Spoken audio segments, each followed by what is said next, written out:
pouco, o senador Flávio Bolsonaro esteve na casa do pai dele, o ex-presidente Jair Bolsonaro, que acompanhou todo esse julgamento de casa onde cumpre prisão. E ele chamou o ministro Alexandre de Moraes, relator dessa ação penal, de psicopata. Vamos ouvir.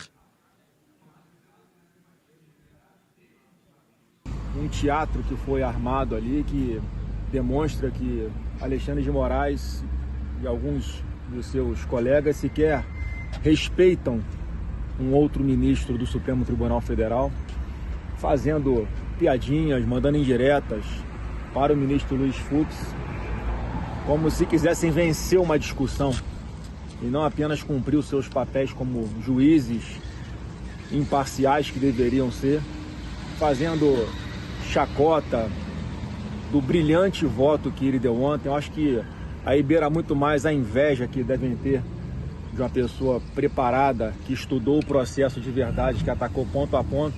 O presidente Bolsonaro está aqui firme, forte, de cabeça erguida, para encarar de frente essa perseguição, porque a história vai mostrar que nós é que estamos do lado certo, o lado da defesa da democracia, o lado da defesa da soberania, e não ao lado da defesa da supremacia, como nós vimos hoje. Bom, ontem nós estávamos analisando o voto do ministro Luiz Fux e chegamos à conclusão de que esse voto seria isolado e que a curto prazo não beneficiaria o ex-presidente Jair Bolsonaro. A estratégia política, segundo me contaram algumas fontes, é que o voto de Luiz Fux vai ser utilizado justamente para que o PL da anistia ganhe força na Câmara dos Deputados. Eles vão apontar todos os argumentos apresentados por Fux para convencer aqueles que ainda não estão decididos em torno desse PL, para que de fato haja uma admissibilidade dessa matéria na Câmara dos Deputados. Hoje o dia se iniciou com o voto da ministra Carmen Lúcia, um voto muito rápido, cerca de 2 horas, se comparado às 13 horas de Luiz Fux no dia de ontem, e o voto de Carmen Lúcia foi mandando indiretas para o PL da anistia, o qual ela e a primeira turma já o tratam como inconstitucional. Nós já explicamos o porquê dessa inconstitucionalidade do texto. Ela mandou recados em torno também dos ataques que o STF vem sofrendo nas redes sociais. Nós separamos um trecho do voto da Carmen Lúcia. Vamos ouvir. Se fala, foi rápido demais esse julgamento. Estamos há 2 anos e 7 meses daquela afirmativa da eminente ministra presidente do Supremo, que seria feito e tudo foi investido para que algo de tamanha gravidade que atinge o coração da República, era preciso que se desse a devida preferência, vamos dizer, no caso de julgamento, não de preferência em relação a quem praticou o quê. E por isso os julgamentos estão acontecendo e por isso o empenho, devo dizer, como todo mundo reconhece, do ministro relator de dedicação integral a isso, e que em outras ocasiões isso não tinha acontecido. Não dá para comparar um mundo de antes com o mundo de agora.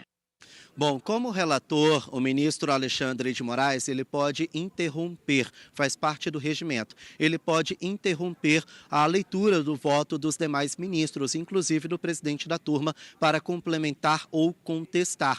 Moraes interrompeu Carmen Lúcia por vários momentos, interrompeu também o ministro Cristiano Zanin, mas com mais frequência a ministra Carmen Lúcia, mas para complementar, confirmar aquilo que ela estava dizendo. E hoje ele também deu um recado claro às pessoas que criticam esse julgamento. Foi uma resposta de Alexandre de Moraes às críticas que ele também sofreu. Vamos ouvir.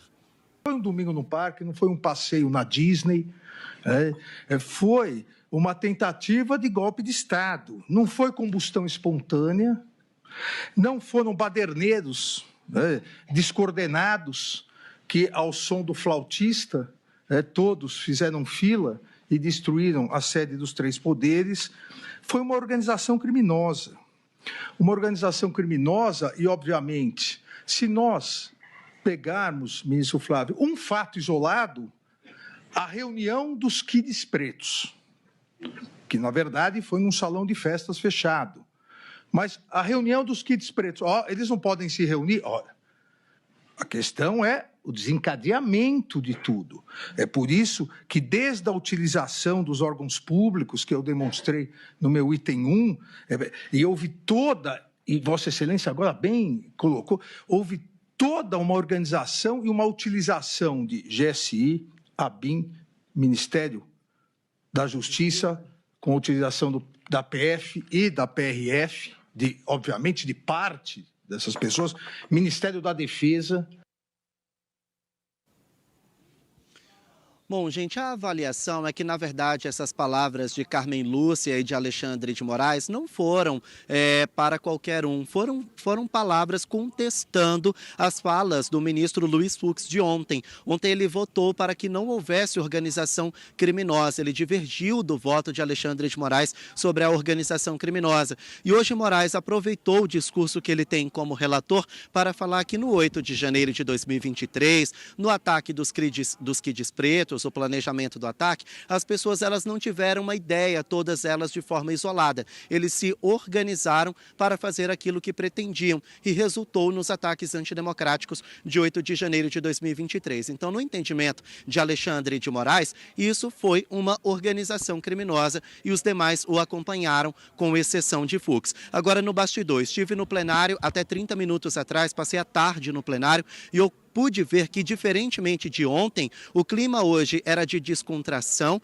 o clima hoje era de risos entre os ministros e muito menos tensão do que o que a gente viu no dia de ontem com o voto do ministro Luiz Fux. Agora, por vários momentos, o ministro Flávio Dino, ele proferiu piadas, ele fez piadas, ele interrompeu para rir, assim como a ministra Carmen Lúcia, estava todo mundo rindo. Na minha opinião, essa risaiada ela não pega bem, porque o STF ele está sendo acusado de fazer um julgamento político. Então, a partir do momento que eles se sentem à vontade para debochar, para fazer piadas, para rirem a todo momento num julgamento que é considerado um dos mais importantes da história, isso só dá munição para que as pessoas endossem o discurso de que esse é um julgamento político e não um julgamento com um tom jurídico e sério que precisa ter. Então, hoje, erraram os 4 ministros que votaram pela condenação, não pela decisão em si, mas pela postura que tiveram na bancada, porque riram a todo momento, debocharam, inclusive do ministro Luiz Fux. Isso não pega bem, isso dá munição para dizerem que o voto foi político. E Dino já tem um certo histórico, né, de político a ministro do STF nesse perfil mais irônico, né, mais sarcástico. Agora, eu queria saber de você o que acontece agora, né? A gente já explicou que a prisão não é de imediata, até que se esgotem os recursos para que Bolsonaro e os demais sejam presos. E uma curiosidade é onde o ex-presidente deve cumprir essa pena, que quando passam de 8 anos o regime tem que ser inicialmente fechado. Ele deve ir para a Papuda, deve ir para a cela na Polícia Federal, que a gente até falou que já estava pronta caso fosse necessário, ou deve ter uma prisão domiciliar, exemplo do que foi agora com o Collor, que teve uma condenação recente. Quem vai definir isso? Quem vai definir onde essa pena vai ser cumprida? Essa situação ainda está em aberto, porque agora que eles vão começar a discutir essa situação. Como cabe recurso e os advogados já disseram que vão recorrer da decisão, como vocês já adiantaram muito bem, ninguém vai ser preso nesse momento. Mas a defesa já me adiantou que vai lutar para uma prisão domiciliar. Naquela época que nós falamos que já tinha uma cela especial na Polícia Federal, era para uma eventual prisão preventiva. Não se aplica nesse momento agora. Nós estamos falando de condenação.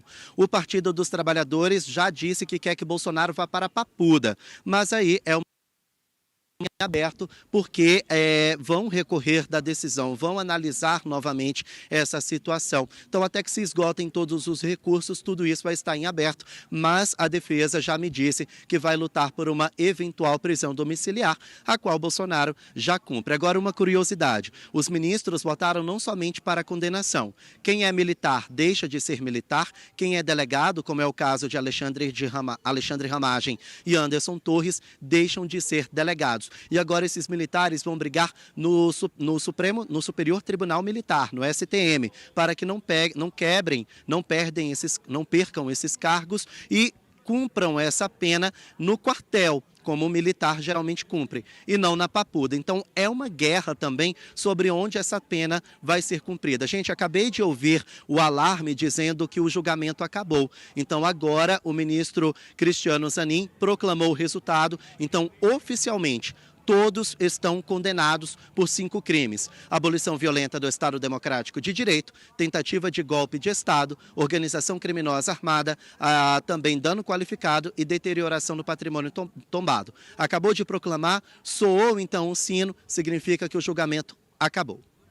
Obrigada, Igor, por sua participação ao vivo, direto de Brasília. Igor também está acompanhando desde as primeiras horas do dia. Quer acompanhar as principais notícias do Brasil e do mundo? Então se inscreva no nosso canal e ative o sininho para receber todas as atualizações. A gente volta em breve com mais informação para você. Até o próximo vídeo. Tchau!